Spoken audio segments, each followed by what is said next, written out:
Hi guys, today is April 13, 2020, and before we jump into markets, I'd like to say that we just crossed 1,000 subscribers, and I'd like to also say that thank you very much to everybody who's watching my channel, who's subscribed, who is writing me comments. It means a lot to me, and I hope this is just the beginning. And I'm planning to have a special 1000 subscriber video where I could answer some of your questions. It's not going to be a live session, but still write me some comments, and I'd like to mention those comments in the video. Okay, so let's jump into markets. Futures are lower.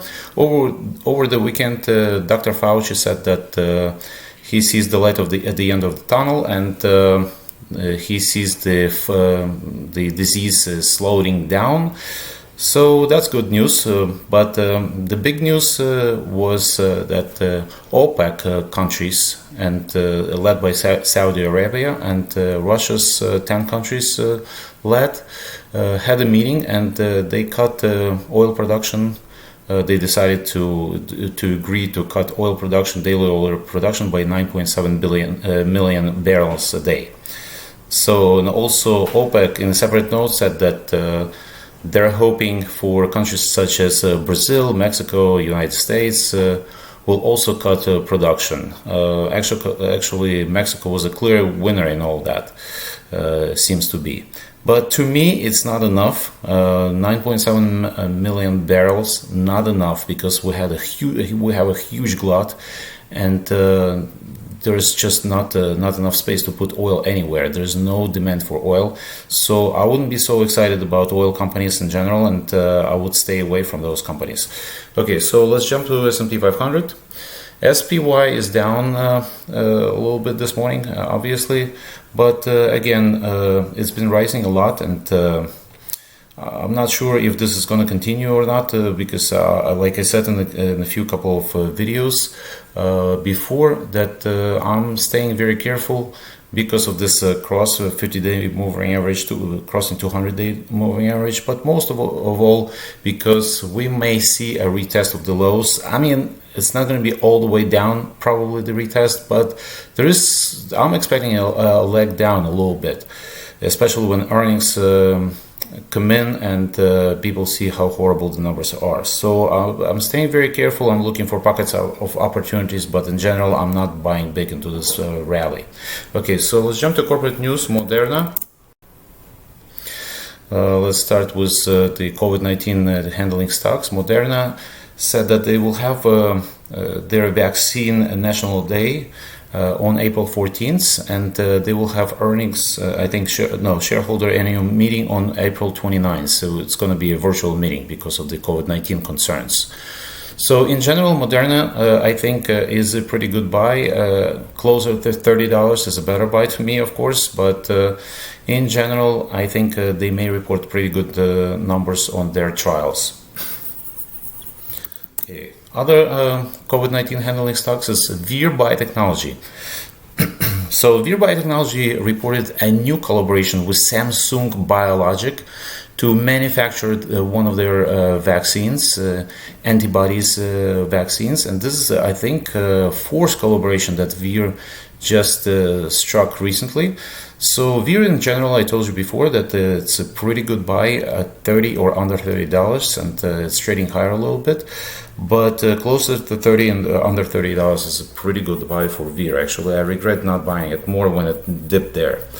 So Gilead Sciences, they reported that their remdesivir shows promise in severely affected COVID-19 patients. And in general, I think it's a good gamble for Gilead Sciences at these prices, like low 70s, mid 70s. I think it's pretty good to buy Gilead in general because first of all, they pay dividend, and second, remdesivir may actually show pretty good results in a couple of weeks. So I would stick with Gilead. Another small company in COVID-19 I'd like to mention is Biocept Inc. A lot of people asking me about some penny stocks. This is as penny as you can get, BIOC. So they reported that it has verified molecular diagnostic test, so it's working. But I would be very careful with penny stocks in general, and this is just a good stock to probably like day trade or something. But I just wanted to mention it because a lot of people wanted to trade some penny stocks. But in general, these stocks are very dangerous to trade. But on this good news, maybe it could be a good swing trade candidate.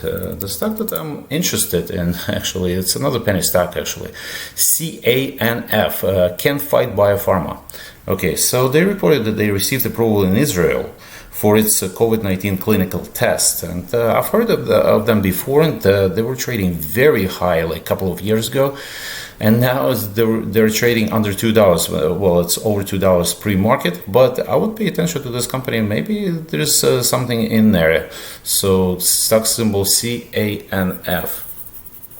Another company that I would like to mention is BNTX. Okay, BNTX reported that they have they collaborated with Pfizer before. That's not new news, but they said they will expedite their clinical trials probably at the end of April. And BNTX is a higher pre-market, but I would be a little bit careful at these prices for BNTX. And on a separate note, it was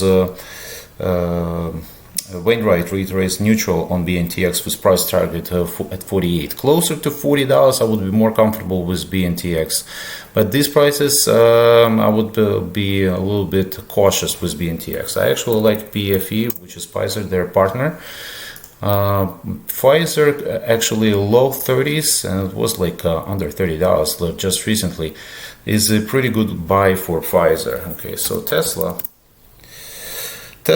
is reported to be a bullish triple play at Oppenheimer. So it was rated at outperform, and they will have earnings on April 29th, and it's pretty good. I mean, I like Tesla a lot, and I like it more than GM or Ford, and I think this is a very good play in my mind. And of course, I would not jump into Tesla at the open. I would wait for it to come down a little bit, but in general, in this range, I think it's still a buy. Okay, so UAL and DAL. So a couple of airlines had some news because they are weighing in on selling miles early to banks. As you know, that airlines sell miles to banks, so banks can lure their customers based on like selling the miles in airlines. So in general, I like airlines much more than I like cruise ship stocks. I'm not sure why cruise ship stocks are have been on the rise recently, because they don't even get the government aid, and they have to borrow at ridiculous prices. So, for example, CCL stock symbol, Carnival Cruises, they just like a couple of weeks ago, they announced that they borrowed like $4.5 billion at 11.5% or 11.9%. I don't remember exactly, but it's just junk bond prices. So, and also on a separate note, CDC extended its no sale order till the middle of July. So that's not good news, because, for example, the Carnival Cruises are losing $1 billion every month that they're not sailing. Okay, so, and even when they open for sailing, it's not going to be a rush to cruise lines or cruises. I don't believe so. So I would stay away from cruise lines, and but I am interested in airlines, especially in UAL and DAL. Okay, so at low, for example, DAL at low 20s, I think it's pretty good buy. It's a strategic industry, and the government won't let it fail. Okay, so TXN, Texas Instruments, was downgraded by Morgan Stanley to equivalent to sell. Okay, so that's not good news. And actually, I don't like Texas Instruments because of the pricing. The pricing is very high to me compared to others that fell a lot. And Texas Instruments is trading pretty high to me, and I would stay away for now. Okay, so Caterpillar was also downgraded this morning to underperform from neutral by Bank of America, and citing severe capital spending downturn. And I would stay away from the stock also because they're very exposed to COVID-19 in general. Dunkin' Donuts, DNKN. That's an interesting stock to watch. It received a double upgrade from underperform to overperform by Credit Suisse on valuation. In general, I like Dunkin' Donuts, but I mean, I like it closer to mid 50s rather than 60. So I would watch Dunkin' Donuts in general, but I like the stock. PNW. Okay, that's Palo Alto Networks. Palo Alto Networks was upgraded to buy by Rosenblatt, and I think it's a pretty good play in this environment. I think this is the stay-at-home environment, and they provide all the components that needed for a network, for internet, and this is a very good play in my mind. Okay, so in general, I also like credit stocks such as EFC, I told you before. Ellington Financial, I like them. It's lower pre-market. NLY and NLA Capital Management and AGNC. Okay, so also MFA had some news this morning because they said that they have entered into forbearance agreements with some of the counterparties. For $4.7 billion they have to repay in 90 days. So that's good news, better news than before, because they owned $9.5 billion before. So that's pretty good news, but still, they're still in the forbearance. So we'll see what happens. But in general, I like that Fed is buying mortgages at this $50 billion, I think, a day. So that's very good news for these credit companies. Okay, so another company that I'll give you is Okta Software, and that's a software identity management software, and was upgraded to market perform. I think it's a pretty good buy in this environment. And Facebook said that the ad rates fell 25% in March. So in general, I'd like Facebook to come down, but I like Facebook a lot.